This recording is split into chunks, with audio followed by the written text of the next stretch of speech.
할렐루야. 우리 찬양대 찬양 너무 감사하고 또 우리 경배 찬양 팀 수고 많이 하셨습니다. 할렐루야. 마음이 조금 무겁고 어제 한 2시에 잠을 잤는데 좀 지친 면이 있었는데 성가대 찬양을 들으면서 막 살아나는 느낌이 많이 들었어요. 너무 은혜가 됐습니다. 너무 감사합니다. 할렐루야. 네. 그 2차 세계대전 말에 눈 덮인 중국 오지 그 촌을 말을 타고 가는 분이 계셨습니다. 그분의 직업은 사진사였습니다. 내 마음속에 늘 그 주변을 통해서 복음을 들었는데 예수님이 믿어지지가 않는 거예요. 그래가지고 예수님, 당신이 정말 살아계시다면 당신의 얼굴을 보여주세요 라고 이렇게 탄식하면서 그렇게 읊조렸어요. 그때 마음속에 강한 음성이 들리는데 사진을 찍어라 라는 그런 음성이 들리는 거예요. 근데 무슨 경치가 좋은 것도 아니고 그 눈 덮인 그 들판에 눈이 또 이렇게 녹기 시작하니까 칠퍽거리고 별로 아름답지도 않은데 그래도 사진을 찍었어요. 집에 가서 인화를 해서 봤는데 깜짝 놀라게 됐어요. 그건 다름이 아니라 자기가 찍었던 사진을 인화해서 보니까 그곳에 너무나 인자하신 예수님이 보이는 거예요. 할렐루야. 여러분, 이 스토리는 여러분 한 번씩은 들어보셨죠? 근데 제가 고등학교 시절에 교회 다니는 친구가 저를 부르더니만 이 사진을 보여주면서 예수님의 얼굴이 보이냐고 그래 물었어요. 근데 저는 안 보였어요. 여러분은 보이세요? 아유 참. 저는 며칠간 계속 봤는데도 안 보이는 거 있잖아요. 감각이 없는가 봐요. 근데 거기서 끝나는 게 아니라 마음속에 갑자기 이런 생각이 드는 거예요. 예수님 얼굴이 안 보이면 천국 못 가는 거 아닌가? 너무 두려운 거예요. 그러다가 드디어 예수님의 얼굴이 보였어요. 너무너무 감사했습니다. 그런데 제 사진에 예수님의 얼굴이 보이는 사람은 천국 가고 안 보이는 사람은 천국 못 가는 거 아닙니다. 누구나 다 예수를 믿으면 천국 가는 줄 믿습니다. 자, 그런데 오늘 말씀을 통해서 하나님이 이런 말씀을 하시는 거예요. 하나님의 나라가 권능으로 임하는 것을 볼 수 있는 사람도 있고 그렇지 않은 사람도 있다는 거예요. 여러분, 교회를 다니시는데 예수를 믿는다고 했는데 오랫동안 신앙생활을 했는데 저는 바라건대 오늘 예배 오신 분들은 하나님의 나라가 권능으로 임하는 것을 보는 분들이 되기를 주님의 이름으로 축복합니다. 근데 신앙생활을 오래 하고 예수를 믿는다고 하는데도 하나님의 나라를 경험하지 못하고 하나님 나라를 볼 수 없다면 얼마나 안타까운 일이겠습니까? 그런 점에서 우리가 하나님 나라를 제가 체험하기를 원합니다, 보기를 원합니다 라는 마음으로 오늘 말씀을 같이 묵상해 나가기를 원합니다. 우리가 어떻게 할 때 하나님의 나라가 체험되어지고 하나님 나라가 보여지는지 오늘 마가복음 9장을 통해서 우리 살펴보기를 원하는데요. 여러분, 1절 말씀에 보면 하나님의 나라가 권능으로 임하는 것을 볼 자가 있느니라 라고 얘기했는데 하나님의 나라가 권능으로 임하는 것이 무엇인가에 대해서는 학자마다 조금씩 달리 해석하는 부분들이 있습니다. 어떤 사람들은 우리가 이거는 확실한데 2절 이하에 예수님이 변모하시는 사건이 있지 않습니까? 그래서 하나님의 강력한 임재를 뜻하는 것이다 라고 얘기합니다. 이것은 정확한 것 같습니다. 그 외에 칼빈이란 분은 이거는 부활하신 그 주님을 목도하는 것이 아닌가 라고 이렇게 생각하기도 하고, 하나님의 능력이 나타나는 것, 현현하는 것이 뭐냐? 교회인데 그 교회가 세워지는 것을 보는 사람들이 있을 것이다 라고 이렇게 해석하는 사람도 있습니다.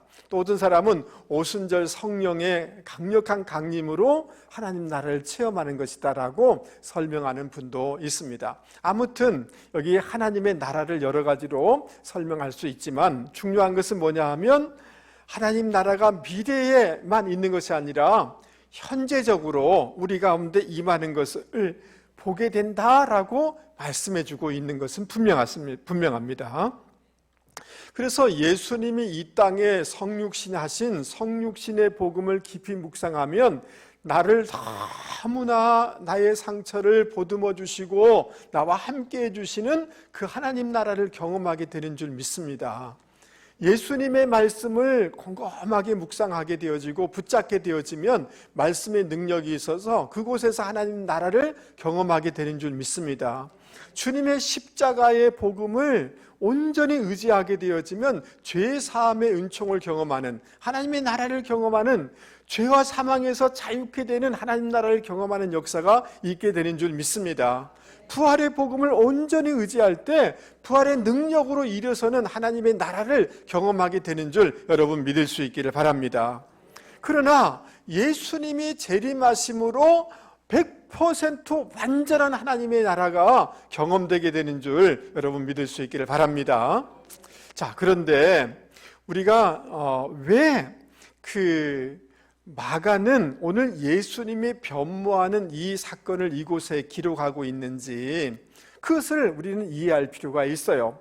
또 주님께서는 오늘 이 말씀을 왜 제자들에게 이런 현상을 보여주시고 또 말씀을 주시는지를 이해할 필요가 있습니다.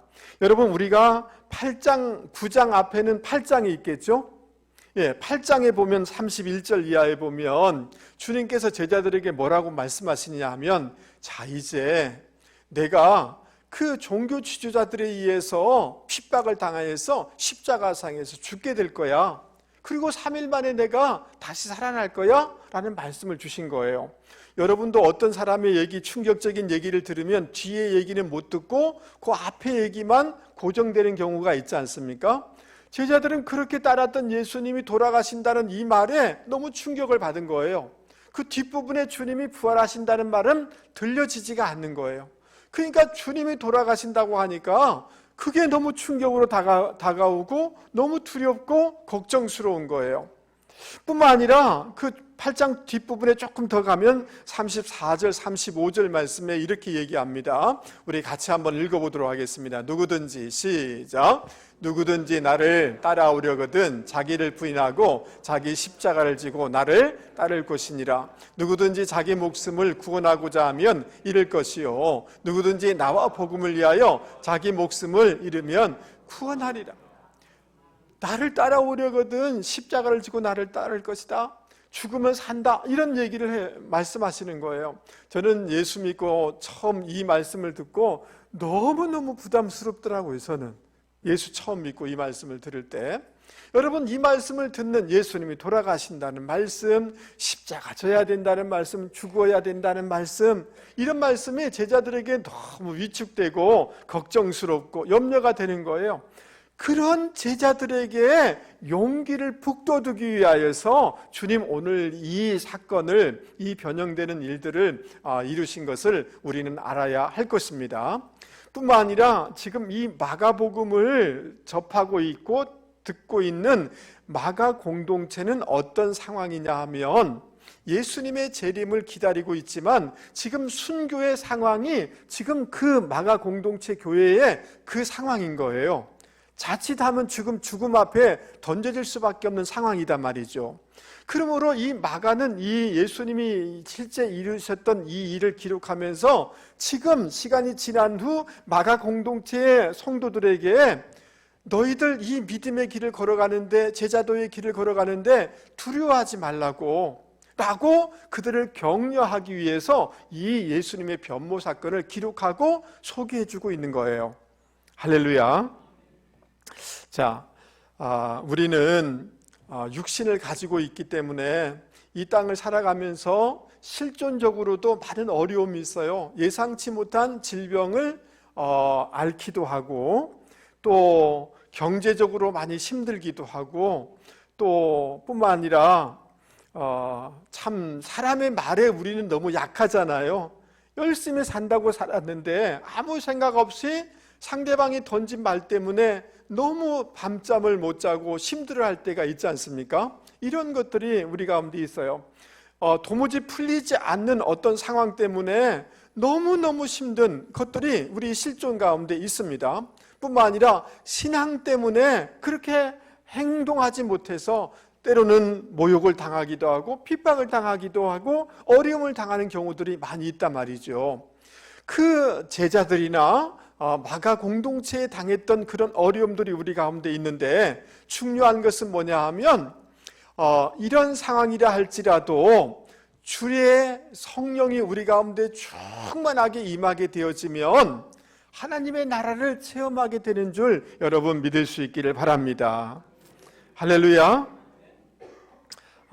여러분 너무너무 힘들 때 찬송 부르다가 운 적이 있잖아요. 근데 은혜 받아서 운 건 아니에요. 너무 서글퍼서 울 때가 있었을 거예요. 저도 대학 다니다가 뭐 병 걸려가지고 아프고 휴학하게 되어지고 집에 와보니까 아버지 사업은 다 망하고, 아버지는 술 드시면 막 횡설수설 하시고, 그러니까 캄캄한 거예요. 그래서 집 마당에 나와가지고 저 하늘을 바라보면서 너무 서글픈 거예요. 그래가지고 그냥 이런 노래 있잖아요. 내일 일은 난 몰라요, 하루하루 살아요. 그냥 믿음이 좋아서 부른 건 아니에요. 진짜 모르겠더라고요. 내일 일은 난 몰라요, 하루하루 살아요. 막 이 노래 부르면서 서럽기도 하고 몸이 아파서 서럽기도 하고, 그래서 불행이나 요행함도 내 뜻대로 안 돼요. 정말 그런 것 같아요. 내 뜻대로, 나는 그냥 빨리 졸업해서 교사 발령 받고 이런 생각을 했는데 내 뜻대로 안 되는 거잖아요. 그래서 막 울었어요. 험한 이 길 가고 가도 끝은 없고 고뇌요. 정말 고뇌어요. 그 다음이 중요해요. 주님 예수 팔레미사 내 손 잡아주소서. 내일 일은 난 몰라요, 장래일도 몰라요. 아버지여 날 붙드사 평탄한 길 주옵소서. 할렐루야. 처음에는 서러워서 내일 일도 모르겠고 불행함이나 행복도 내 뜻대로 안 되고, 그러다가 나중 되니까 찬송에 막 몰입되면서 주님 내 붙잡아 주세요, 주님 붙잡아 주시면 이길 수 있고 일어설 수 있는 줄 믿습니다 라고 해서 성령으로 충만하여서 그 모든 것을 이겨나가게 됐어요. 여러분 어렵고 힘들 때 찬송하실 수 있는 분들이 되기를 바랍니다. 그러면 처음에는 서러워서 울다가 우리 마음에 답답한 것들이 풀어지게 되면서 하나님의 나라를 경험하게 되는 줄 여러분 믿을 수 있기 바랍니다. 유진 피터슨이라는 분이 메시지 성경은 오늘 9장 1절을 이렇게 번역하고 있더라고요. 이것은 믿을 수 없는 훗날의 이야기가 아니다. 여기 서 있는 너희 가운데 그렇게 되는 것을 볼 사람들도 있다. 먼 훗날에 천국 가서 물론 그렇게 해주실 거예요. 그러나 오늘 1절 말씀은 그런 거 아니라는 거예요. 오늘 현재적으로 우리가 이것을 누려나갈 수가 있다는 거예요. 하나님의 나라를 볼 수가 있다는 거예요. 여러분 믿습니까? 예. 여러분 스위스의 유명한 철학자인 칼 힐티라는 분이 있는데, 이분이 이런 말을 했어요. 하나님께서 멀어지는 것, 교회로부터 멀어지는 것이 가장 불행한 것이다 라고 얘기했어요. 누구로부터 멀어지는 거요? 하나님으로부터 멀어지는 것, 교회로부터 멀어지는 것이 가장 불행한 것이다. 여러분 어려운 가운데 두 가지 길밖에 없어요. 하나님 어렵기 때문에 하나님 가까이 나서 하나님을 붙잡는 사람이 있는가 하면 어렵기 때문에 하나님을 놔버려요. 교회에서부터 멀어지는 거예요. 근데 그것이 나중에 그것이 나의 가장 불행한 결과와 열매를 얻는다는 것을 여러분 기억하실 수 있기를 바랍니다. 여러분, 아돌프 히틀러라는 사람이 어릴 적에는 교회를 잘 다녔어요. 그래서 찬송하기를 좋아하고 노래를 잘 불렀어요.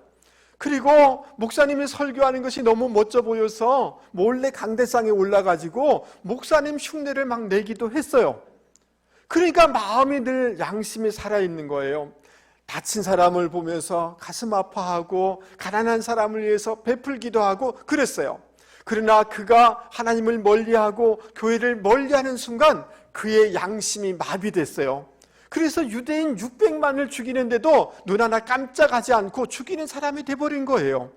하나님을 멀리하고 교회를 멀리하는 것이 가장 불행한 인생이 되는 것입니다.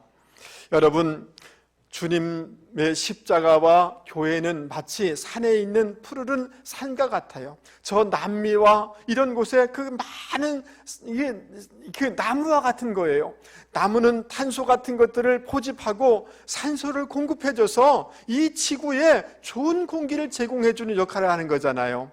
주님의 십자가는 안 좋은 것, 열등감, 질병, 두려움, 염려, 근심을 주님이 가져가셔서 우리 가운데는 좋은 것으로, 자유함으로, 기쁨으로, 감사함으로, 감격함을 제공해 주는 것이 주님의 십자가인 줄 여러분 믿을 수 있기 바랍니다. 그러므로 어렵기 때문에 기도하세요. 어렵기 때문에 주님 가까이 나갈 수 있는 분들이 되실 수 있기 바랍니다. 그러면 주님이 현재 문제는 풀리지 않지만 주님만을 계속 바라보는 거예요. 우리는 계속 문제를 묵상해요. 잠들 때까지 그냥 그 문제가 계속 나를 지배해요. 믿음으로 주님을 바라보셔야 돼요. 할렐루야. 그러면 주님이 주시는 평안과 주님이 주시는 평강이 있게 되는 줄 믿을 수 있기 바랍니다. 하나님의 나라가 현재적으로 임하는 것을 체험하게 되는 줄 여러분 믿을 수 있기 바랍니다. 여러분, 저를 한 번만 보십시오. 여러분, 오늘 그 제자들의 형편, 제자들의 두려움, 마가 공동체 교회의 어려움들이 있지만 여러분, 그들이 현재적으로 하나님의 나라를 경험할 수 있는데 그 길은 다른 것이 아니라 성령으로 충만할 때 하나님 나라를 경험하게 된 것입니다. 그러므로 여러분, 더 찬송하실 수 있기 바랍니다. 예배 자리에 있을 수 있기 바랍니다. 어렵기 전에 교회에 와서 기도하실 수 있기를 바랍니다. 그렇게 할 때 여러분 성령 충만하게 되어서 하나님의 나라를 실제적으로 경험하게 되는 줄 믿을 수 있기 바랍니다. 하나님의 나라가 내 마음을 차지하면 염려가 떠나가게 해요. 할렐루야. 이런 축복이 있기를 주님의 이름으로 축원합니다. 여러분, 2절 말씀에 보면 엿새 후에 베드로 요한 그리고 야고보를 데리고 높은 산에 올라가셔서 그 주님이 변모하는 사건을 이렇게 보여주게 되어집니다. 주님이 올라갔던 산이 어떤 산인가? 이 다볼산인데요. 저 앞에 보이는 것이 해발 한 600m 정도밖에 되지 않은 산이에요. 그래서 학자들은 저기가 아닌가라고 얘기하기도 해요. 그러나 저는 그렇게 생각하지 않습니다. 다음 사진을 한번 보여주세요. 헐몬산인데요. 이 산은 2800m 정도 되는 높은 산이에요. 근데 저는 헐몬산이 더 가깝다라고, 거기서 이런 일이 있었다라고 생각하는 이유는 뭐냐 하면 베드로가 신앙 고백하지 않습니까? 그 신앙 고백했던 자리가 가이사랴 빌립보잖아요. 저 북쪽 지방 있잖아요. 그래서 그 고백을 듣고 8장에서 고백이 듣고 그 다음 9장에 와서 요 헐몬산에서 이런 일이 변화의 역사가 일어났다라고 생각하게 되는 거예요. 그러나 어느 산인지는 중요하지 않아요. 여러분, 주님이 왜 높은 산에 올라가셨을까? 그리고 왜 엘리야와 그 다음 모세와 함께 더불어 의논했는가? 더불어 대화를 나눴는가? 라는 질문을 해보게 되는 것입니다. 여러분, 모세와 엘리야는, 모세는 그 율법의 그 대표자이고 엘리야는 선지자의 대표자이지 않습니까? 구약을 대표하는 존재인데 구약에 말씀된 것을 온전히 성취하는 예수님인 것을 오늘 보여주고 있는 것입니다. 그런데 주님이 모세와 엘리야와 함께 대화를 나눈 내용이 무엇인가 마가복음은 잘 안 나타나 있지만 누가복음에는 나타나 있습니다. 누가복음 9장에 보면 이런 말씀이 있습니다. 이에 엘리야가 모세와 함께 그들에게 나타나 예수와 더불어 말하거늘, 이게 4절 말씀인데요. 그 다음 누가복음 말씀을 올려주십시오. 영광 중에 나타나서 장차 예수께서 예루살렘에서, 그 다음 뭐예요? 별세하실 것을 말할세.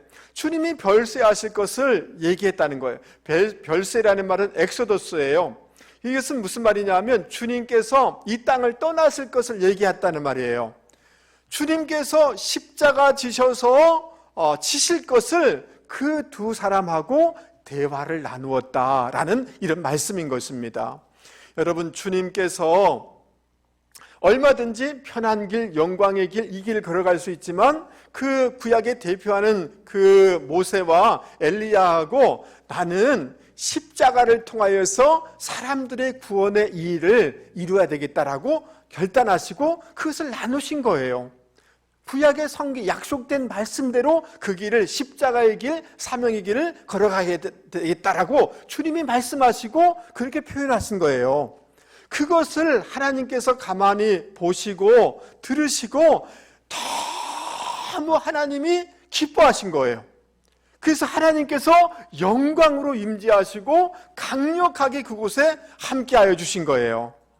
그러니까 주님의 모습이 변모하시게 된 것입니다. 할렐루야. 여러분, 우리가 옛날에 이런 찬송이 많이 불렀지 않습니까? 뭡니까? 그 찬양이 언제나 넘치면 은혜, 뭐예요? 은혜로 얼굴이 환해요. 성령의 충만한 모습을 서로가 느껴요. 우리 옆에 사람 얼굴을 한번 보세요. 얼굴이 환합니까? 안 하실 수도 있어요. 예. 근데 은혜가, 감사가 넘치면 은혜로 얼굴이 어떻게 해요? 환해집니다. 우리 지금은 조금 덜 환한 것 같아요. 그래서 우리 믿음으로 옆에 사람한테 얘기해 보겠습니다. 집사님 얼굴이 참 환하십니다. 네. 할렐루야. 예, 은혜를 받으면 변화되죠. 우리 교회에 처음 장로님 되신 분이 지금 거제도에 사시는 하재봉 장로님이신데, 이분이 우리 교회를 어떻게 오셨느냐 하면 저기 대우 아파트 앞에 교회를 개척을 했는데, 제가 자유 아파트 살았거든요. 그 네 분도 자유 아파트 살았는데 그 부인 되신 권사님이 자기 남편에게 그 젊은 목사님이 이번에 개척하는데 한번 가서 인사해야 되겠는데 같이 가달라고 하니까, 그러니까 그 남편 되신 분이 개업한다고? 그래요, 개업 내가 한번 가주지 하면서 개업차, 인사차 오신 거예요. 여러분 이해되시죠? 개업 인사차 왔는데 와서 보니까 몇 명 쪼르르 앉아가지고 무슨 예배를 드린대요. 기가 막히잖아요. 예? 아이고 참 불쌍하다. 제가 불쌍해 보였는가 봐요. 그러다가 이런 생각이 들더래요. 아이고 몇 사람 앉혀놓고 좀 나라도 좀 자리 좀 채워줄까 하는 생각이 확 들더래요. 그래서 그 다음 주부터 믿음도 없으셔서 자리 채워주기 위해서 그냥 앉아주셨는데 참 고마운 분이에요. 그렇죠? 예수는 안 믿지만 자리 채워주는 게 얼마나 고마워요? 그런데 믿음은 들음에서 나는 줄 믿습니다. 거기 자리 채워주기 위해서 제가 불쌍히 보여서 거기 앉았는데 은혜를 받은 거예요. 예수를 믿게 된 거예요. 할렐루야. 우리 교회에서 세례 받으시고 집사 직분 받으시고 장로님 되셨어요. 그런데 이분이 어떤 분이냐 하면 굉장히 일 꼼꼼해요. 일은 칼같이 하시는 분이고요. 눈도 약간 이게 올라가 있어요. 예리하세요. 그러니까 그 부인 되신 박순욱 군사님이 그 교사인데 부모들이 만나가지고 결혼시키자 이렇게 해버린 거 있잖아요. 연애한 게 또 아니에요. 그래서 결혼해서 와서 보니까 남편이 너무 무서운 거예요. 며칠 살다가 남편이 무서워가지고 도망갔어요. 가출했어요. 그런 일이 실제 있었어요. 그 남편이 너무 무서운 거죠. 그리고 아이들이, 딸이 셋이 있는데 그 딸이 어떻게 낳는지 모르겠어요. 그래서 아버지가 퇴근하면 딸들이 도망가요. 자기 방으로 다 도망가는, 그렇게 무서운 사람이었어요. 근데 은혜가 넘치면 얼굴이 어떻게 된다고요? 환해지는 거예요. 예수 믿고 세례받고 은혜, 얼굴이 막 넘치기 시작하더니만 은혜가 넘치니까 환해질 정도가 아니라 얼굴이 변형돼요. 너무 선하게 변화됐어요. 여러분 한번 사진, 저기 우리 남자분들 최근에 갔다 왔는데요, 저기 있는 회색 옷 입으신 분이신데 저분이세요. 근데 우리 교회 새 가족들 와가지고 저 장로님 만나면 너무 좋아가지고 정착을 다 했어요. 할렐루야. 예. 그러니까 그 부인 되신 권사님이 저한테 얘기해, 목사님, 저는 지금 너무 행복해요. 나이 들어가지고 남편이 예수 믿고 얼굴이 변하고 성품이 변하고 완전히 달라지니까 이처럼 행복할 때가 없다라고 얘기하시는 거예요. 여러분, 사람이 은혜 받으면 변화되죠. 지금 예수님의 모습이 변화될 수 있습니까? 없습니까? 있는 거예요. 이해되세요? 근데 중요한 것은 뭐냐 하면, 주님은 어떤 마음을 가지셨냐 하면, 편하려고 하는 것이 아니라 내가 십자가 짐으로 사명을 감당함으로 많은 사람들에게 구원을 줘야 되겠다라는 마음을 가질 때 하나님이 너무너무 그것이 기쁜 거예요. 그게 하나님이 영광으로 임재함으로 말미암아 주님의 얼굴이 해같이 빛났다라고 다른 복음서에는 얘기하고 있고요. 심지어 옷도 세탁해서 표백제로 하는 것처럼 하는 것과 비교할 수 없을 만큼 환하게 하얗게 변형되셨다라고 얘기하고 있는 것입니다. 즉 하나님의 나라가 현재적으로 임한 것입니다. 여러분, 우리가 사명을 감당하려고 할 때 하나님의 나라를 경험하게 되는 줄 여러분 믿을 수 있기를 주님의 이름으로 축복합니다. 제가 그 한 사람을 소개하려고 하는데요, 사막의 등불이다라고 이렇게 불림을 받는 마카리우스라는 그 수도사가 있어요. 사막에서 기도하고 기도에 집중하고 하나님을 예배하고 말씀 읽는 데만 집중했던 이런 300년경의 수도사예요. 여러분, 이분이 어느 날 꿈을 꾸게 되었어요. 근데 주님이 너무 힘들게, 지치고 힘들게 그 무거운 십자가를 지고 걸어가고 있는 거예요. 그래서 마음에 그래서 달려가서, 예수님, 그 십자가 나에게 주세요. 내가 대신 져드릴게요 라고 하는데, 근데 주님은 안중에도 없듯이 계속 십자가 지고 걸어가시더랍니다. 또다시 달려가서, 주님, 제가 그 십자가 질게요 하는데 모른 채 하시면서 계속 묵묵히 걸어가시는 거예요. 근데 마카리우스는 주님을 사랑하는 제자잖아요.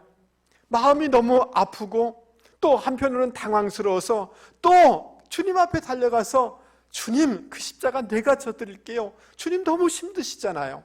이렇게 얘기하는 거예요. 그러니까 주님이 걸음을 멈추더니만 마카리우스를 바라보면서 이렇게 얘기하더라는 것이에요. 아들아, 이건 내 십자가야. 너는 조금 전에 내려놓은 너 십자가 져 라고 이렇게 말씀해 주더라는 거예요. 그래가지고 너무 충격받아가지고, 저기 너 십자가 내려놓은 거 있잖아, 거기 가보니까 자기가 졌던 십자가가 흙에 묻혀 있는 거예요. 흙을 걷어내서 그 십자가를 지고 막 예수님 앞에 쫓아왔어요.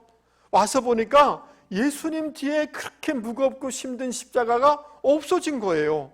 아니, 주님은 어떻게 된 겁니까? 라고 이렇게 질문을 하게 되니까 그 주님이 이렇게 대답해 주는 거예요. 마카리우스야, 내가 너의 십자가를 지는 것이 곧 나의 십자가를 지는 거야 라고 말씀해 주더라는 거예요. 여러분, 제가 뭘 말씀드리려고 하느냐 하면, 우리에게 주어진 십자가가 있다는 것을 여러분 기억하실 수 있기 바랍니다. 어제 청년들하고 성경 공부 마친 후 식사하는데 같이 좀 교제를 나누는데요, 우리 청년 중에는 교육 공무원이 있어요. 그래서 이 친구가 교사들 월급을 계산해서 주고 또 퇴직금을 주고 뭐 이런 일들을 하는 일들을 또 하기도 하고 또 여러 가지 그 큰 프로젝트를 이루기도 하는 이런 친구인데 이렇게 얘기하는 거예요. 목사님, 저는 목사님하고 사모님이 이해가 안 돼요. 제가 교사 월급을 지불하고 연금을 받는데 그렇게 많은 것을 받을 수 있고 편하게 생활할 수 있는데 왜 목사가 되셨어요? 그러는 거예요. 그래서 여러분, 사범대 나와서 그냥 그 선교단체 간사로부터 시작해서 지금까지 왔고, 저희 집사람도 교사 생활을 하다가 전적으로 일해야 되겠다고 생각해서 교사직을 내려놓고 여기까지 왔어요.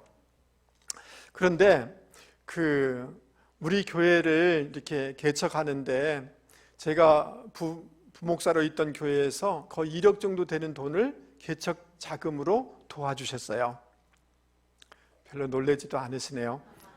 여러분, 저한테 무슨 1억이 있겠어요? 교회 개척하는데 그 후에도 계속 좀 몇 년 동안 도와주셨어요.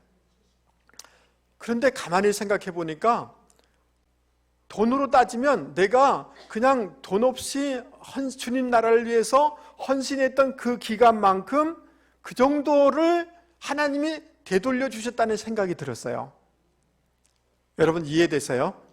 예, 내가 아무것도 받지 않고 그렇게 청년들을 위해서 선교하면서 헌신했지만 그리고 그 연수만큼 하나님이 나에게 다 갚아주셨다는 생각이 들었어요. 여러분, 우리 교회가 이렇게 처음부터 있는 게 아니라 그냥 상가 교회로부터 시작했는데 어느 날 우리 교회가 많아지고 그러면서 교회를 지어야 되는데 돈은 없잖아요. 개척교회가 뭐 오래된 교회도 아니고. 근데 장로님이 건축하는 장로님이 목사님 걱정하지 마세요. 일단 교회를 지어 드릴게요. 그리고 나중에 갚으세요. 어떤 건축자들이 그렇게 하는 사람이 어디 있습니까? 그렇지 않습니다. 여러분, 공정별로 돈을 가져가든지 그렇게 해야 되는 거잖아요. 그러다가 못 받으면 어떻게, 큰 돈인데. 근데 그 장로님이 그렇게 해주신 거예요. 물론 지금도 갚아가고 있습니다만은 여러분, 하나님이 그냥 갚아주신다는 생각이 들었어요. 여러분, 제 마음속에 확신을 가지고 있는 말씀이 있는데 마태복음 6장 33절이에요. 너희는 먼저 그의 나라와 의를 구하라. 그리하면 이 모든 것을 너희에게 더하시리라. 이 말씀을 저는 붙잡고 있어요. 체험했어요. 할렐루야. 그러므로 사랑하는 성도 여러분, 여러분의 삶의 자리에 여러분이 져야 될 십자가가 있다면 그것을 지실 수 있기를 바랍니다. 아멘. 여러분, 어머니가 돼가지고 내가 져야 될 십자가들이 있잖아요. 그거 다 팽개치고 애 우유 먹이는 것, 애 돌보는 것 팽개치고 맨날 화장해가지고 어디 돌아다니면 여러분, 그 하나님의 나라를 경험할 수 없어요. 그렇지 않습니까? 여러분이 수고했기 때문에 여러분의 가정에 하나님의 나라가 임하게 된 줄 믿습니다. 우리 남성분들 정말 어떤 때는 정말 으스러지고 마음이 상하고 지칠 때마다 그럼에도 불구하고 가정을 위하여 자녀를 위해서 그 십자가를 달게 지셨기 때문에 여러분 나라에 하나님의 나라가 임하게 된 것 아닙니까? 여러분, 이 나라가 이렇게 그런 말 하는 사람이 있더라고요. 뛰어나 보니까 후진국에 그 무슨 거짓말을 그렇게 해요? 이 나라처럼 지금 부유한 나라는 없습니다. 그렇지 않습니까? 여러분들이, 이 나이 드신 여러분들이 십자가를 여러분이 지셨기 때문에 이 나라가 이렇게 부강하고 부유한 나라가 될 수가 있었던 거잖아요. 맞습니까? 여러분, 조금 힘든 것들이 있을 거예요. 지금 자녀 때문에 걱정되는 것도 있을 거예요. 여러 가지 가정의 어려움도 있을 거예요.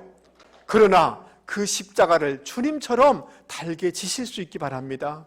그러면 하나님이 위로해 주시고 하나님이 임재해 주시고 하나님이 갚아 주심으로 말미암아 하나님의 나라가 현재적으로 권능으로 임하는 것을 체험하게 되는 줄 여러분 믿을 수 있기를 주님의 이름으로 권면을 드립니다. 할렐루야. 여러분, 놀라운 광경을 보고 5절 말씀에 보면 베드로가 제정신이 아니에요. 그래가지고 너무 좋으니까 주님 이게 너무 좋습니다. 여기 초막새 지어가지고 모세, 엘리야 주님과 함께 여기 삽시다 라고 이렇게 얘기를 하는 거예요. 그런데 여러분, 하나님의 은혜는 내가 독점하면 안 되는 거예요. 하나님의 은혜는 흘러가야 되겠고 다른 사람의 유익을 끼쳐야 되는 줄 믿습니다. 네, 이런 점에서 이 베드로의 이 말은 잘못된 거죠. 여러분, 하나님의 복을 흘러가고 다른 사람을 유익케 하고 복의 통로가 되려고 하는 이런 마음이 저와 여러분 가운데 있기를 주님의 이름으로 권면을 드립니다. 할렐루야. 예. 자, 그런데 지금 이곳에 머물고 있으면 안 될 이유가 또 있어요. 지금 뒷부분에 보면 귀신 들린 그 부자가 있는데, 여러분 그 귀신 들린 그 가정이 얼마나 피폐하고 고통스러웠겠어요. 거기에 머물러 있으면 안 되는 거잖아요. 내려와서 도와줘야 되는 거잖아요. 은혜가 나눠줘야 되는 거잖아요. 맞습니까? 그런 점에서 잘못된 생각이고, 주님은 십자가 지심으로 온 인류의 구원의 문을 여시는 것이 주님의 계획이에요. 근데 그 주님을 막아서는 거잖아요. 이 말은 무슨 말이냐 하면, 고난과 수고를 하지 않고 하나님의 영광만을 내가 따먹겠다라는 그 베드로의 생각이다 말이죠. 그런 점에서 이것은 잘못된 것이다 라고 얘기할 수가 있는 것입니다. 여러분, 7절 말씀이 중요한데요, 우리 7절 말씀을 같이 한번 읽어보도록 하겠습니다. 마침 구름이 와서, 시작. 마침 구름이 와서 그들을 덮으며 구름 속에서 소리가 나되 이는 내 사랑하는 아들이니 너희는 그의 말을 들으라 하는지라. 아멘. 여러분, 주님은 하나님이신 줄 믿습니다. 하나님의 독생자이신 줄 믿습니다. 그러기에 그 주님의 말씀을 듣는 사람이 되어야 되는 줄 믿습니다. 근데 안 들어요. 지금도 안 들을 수도 있어요. 여러분, 듣는 분들이 되기 바랍니다. 말씀에 순종하는 분들이 되실 수 있기 바랍니다. 내 계명을 가지고 지키는 자라야 나를 사랑하는 자니, 나를 사랑하는 자는 내 아버지께 사랑을 받을 것이요 나도 그를 사랑하여 그에게 나를 나타내리라. 하나님의 나라가 임하게 되는 거예요. 하나님의 말씀에 순종할 때 이 포도주로 바뀌는 기적을 체험하게 되는 것입니다. 할렐루야. 자, 그러니까 여러분, 그 제자들이 또 엉뚱한 얘기를 해요. 엘리야가 오기로 돼 있는데 이거 어떻게 된 겁니까? 라고 이렇게 11절에 얘기를 하게 되어집니다. 말라기서에 보면 엘리야가 성천하였는데 나중에 엘리야가 올 것이다 라는 이런 말씀에 근거해서 그 엘리야 와야 되는 거 아닙니까? 라고 얘기를 이렇게 하는 거예요. 근데 엘리야의 심령을 가지고 세례 요한이 벌써 온 거예요. 주님의 오심을 준비한 거잖아요. 맞죠? 자, 그런데 주님이 이러한 질문에 대해서 12절에 이렇게 대답을 하십니다. 12절 말씀을 같이 한번 읽어보겠습니다. 시작. 이르시되 엘리야가 과연 먼저 와서 모든 것을 회복하거니와 어찌 인자에 대하여 기록하기를 많은 고난을 받고 멸시를 당하리라 하였느냐. 여러분, 엘리야의 심정을 가지고 온 세례 요한이 왔습니다. 근데 그가 한 일은 뭐냐 하면, 그가 회복시킨 것이 아니라 예수님의 길을 예비함으로 예수님이 오심으로 우리를 온전하게 회복해 된 줄 믿을 수 있기 바랍니다. 주님이 오셔서 십자가 지심으로 온전케 되는 일이 벌어지게 된 줄 믿을 수 있기 바랍니다. 그러면 세례 요한은 와서 어떤 일을 했느냐? 네가 인기가 많으니까 네가 메시아냐 할 때 I am not, 나는 메시아가 아닙니다. 내가 주인공이 아닙니다. 내 뒤에 오시는 분이 계신데 그분이 성령으로 세례를 주실 것입니다. 주님을 드러내고 주님만을 높일 때 주님이 오셔서 회복해 되는 역사를 우리 가운데 이루어 주신 것입니다. 그러므로 제가 뭘 말씀드리려고 하느냐 하면, 여러분, 주님의 말씀에 순종하는 분들이 되기 바랍니다. 그리고 내가 주인공이 아니라 주님을 늘 드러내고 주님의 영광을 드러내려고 애쓰는 분들이 되실 수 있기 바랍니다. 그러면 그 지점에서 회복의 역사, 하나님의 나라의 역사가 있게 되는 줄 여러분 믿을 수 있기를 바랍니다. 그래서 8절 말씀 보세요. 문득 들러보니 아무도 보이지 아니하고 오직 예수와 자기들 뿐이었더라. 따라서 보겠습니다. 오직 예수. 한 번 더 하겠습니다. 오직 예수. 이 말은 무슨 말이냐면 모세 대단하지 아니야, 내 종이야. 그리고 내 아들 예수의 종이야. 엘리야 대단하지, 불 내렸잖아. 근데 엘리야가 내린 거 아니야, 내가 내린 거야.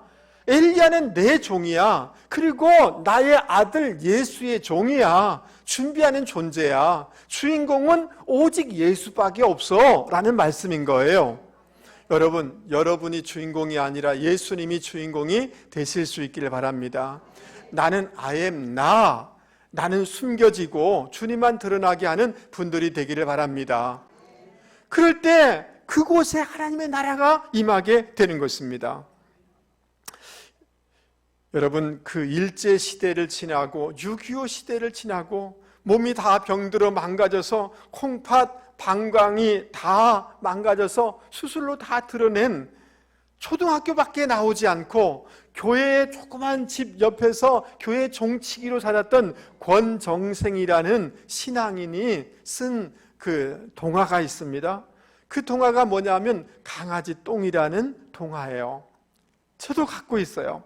여러분, 이 강아지 똥이라는 이 동화 내용을 잠시 소개하고 말씀을 마치려고 해요.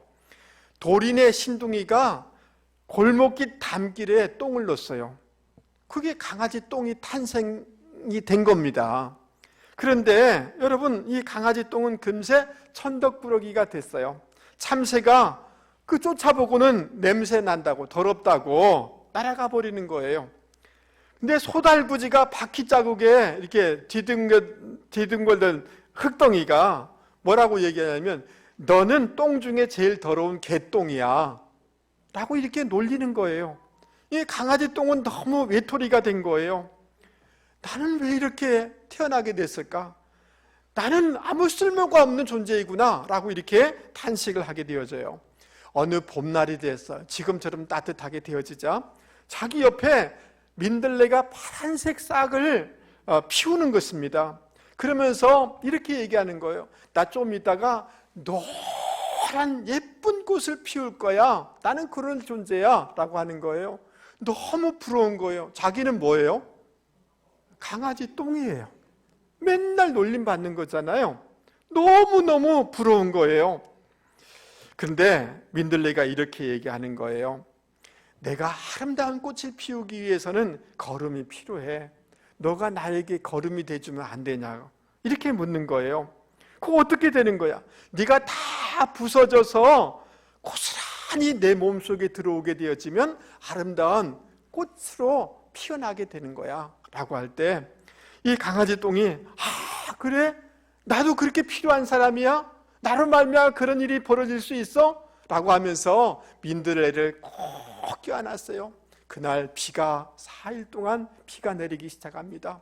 다 흩어지고 부서져서 여러분 뿌리 속에 내려가서 뿌리를 통하여서 얼마 지나자 이 민들레는 너무너무 아름다운 노란색, 황금색 꽃을 피우게 됐습니다.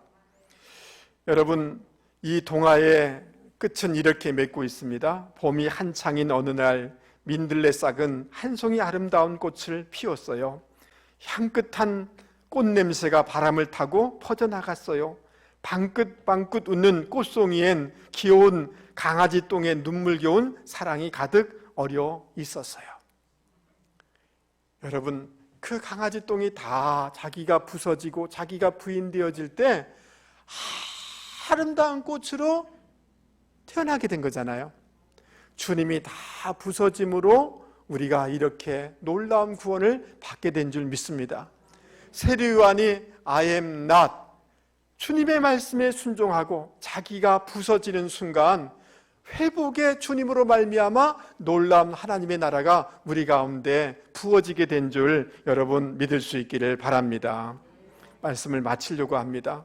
사랑하는 성도 여러분, 저는 바라건대 교회 다니시는데 예수 믿으시는데 하나님의 나라가 오늘 현재적으로 여러분 가운데 보여지고 체험되는 역사가 이번 주간에도 있어지기를 주님의 이름으로 축복합니다. 아멘 하시죠? 여러분의 마음에 하나님의 나라가 지금 임하는 역사가 있기를 축원합니다. 염려가 떠나가고 근심이 떠나가고 마음의 평강이 찾아오는 역사가 있기를 주님의 이름으로 축원합니다.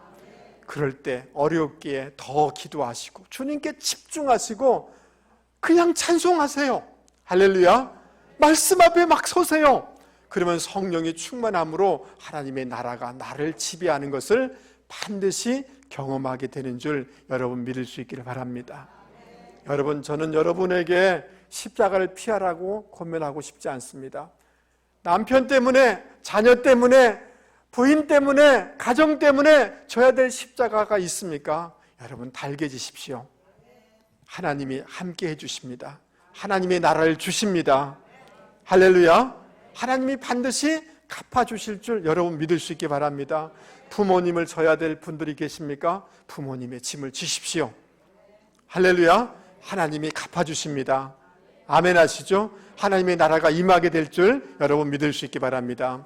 하나님의 말씀 앞에 나의 자존심, 나의 체면, 이런 거 하지 마세요. 그 나쁜 거에 못된 거 배우지 마세요. 하나님의 말씀 앞에 아멘 순종하시고 나는 부서질 때 그곳에 하나님의 나라의 예쁜 꽃들이, 아름다운 역사들이 여러분의 삶 가운데 반드시 맺혀지게 될 줄 믿을 수 있기를 바랍니다. 우리 말씀을 생각하시면서 찬송가 438장 우리 힘있게 같이 부르도록 하겠습니다.